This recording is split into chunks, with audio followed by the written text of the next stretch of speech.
Tollywood super star Mahesh Babu గారాల పట్టి సితారా Ghattamaneni craze గురించి ప్రత్యేకంగా చెప్పక్కర్లేదు. సినిమాల్లోకి రాకపోయినా ఇప్పటికీ తనకంటూ ఓ ప్రత్యేక గుర్తింపు తెచ్చుకుంది ఈ స్టార్ కిడ్. ఓ బ్రాండెడ్ నగల కంపెనీ ప్రమోషన్ యాడ్ లో నటించిన సితారా మహేష్ బాబు నటించిన సర్కారు వారి పాట సినిమాలో తలుక్కున మెరిసింది. ఇక సేవా కార్యక్రమాల్లోనూ తండ్రి మహేష్ బాబు అడుగుజాడల్లోనే నడుస్తుంది సితారా.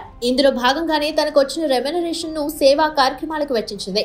అలాగే పేద విద్యార్థులకు సైకిల్ అందజేయటం, బహుమతులు ఇవ్వటం ఇలా పలు సందర్భాల్లో తన గొప్ప మనసు చాటుకుంది. ఇక తాజాగా మరోసారి కూడా అదే పని చేస్తుంది.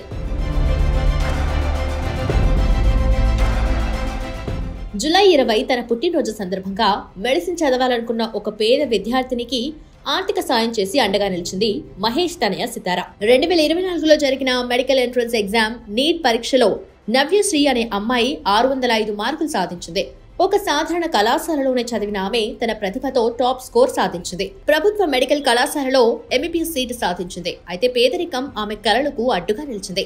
కనీసం పుస్తకాలు, హాస్టల్ ఫీజు, కనీస కాలేజ్ ఫీజులు కూడా చెల్లించలేని స్థితిలో నవ్య కుటుంబం ఉంది. దీంతో నా చదువుకు సాయం చేయాలి అంటూ Mahesh Babu foundation super star Krishna educational trust ను నవ్య సంప్రదించింది.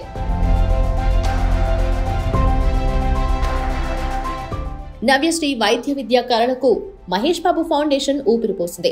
ఆమెకు 1,25,000 చెక్కుతో పాటు తన మెడిసిన్ విద్య పూర్తయ్యే వరకు తమ సంస్థ నుంచే డబ్బు అందుతుందని మహేష్ ఫ్యామిలీ హామీ ఇచ్చింది. ఇక సితారా తన పుట్టినరోజును కూడా నవ్యశ్రీతో సెలబ్రేట్ చేసుకుని ఆమె కళ్లల్లో మరింత ఆనందాన్ని నింపింది. అంతేకాదు సాయంలో తండ్రిని మించిపోతున్న తనయ అనే కామెంట్ నెట్టింట వచ్చేలా చేసుకుంటుంది సితారా.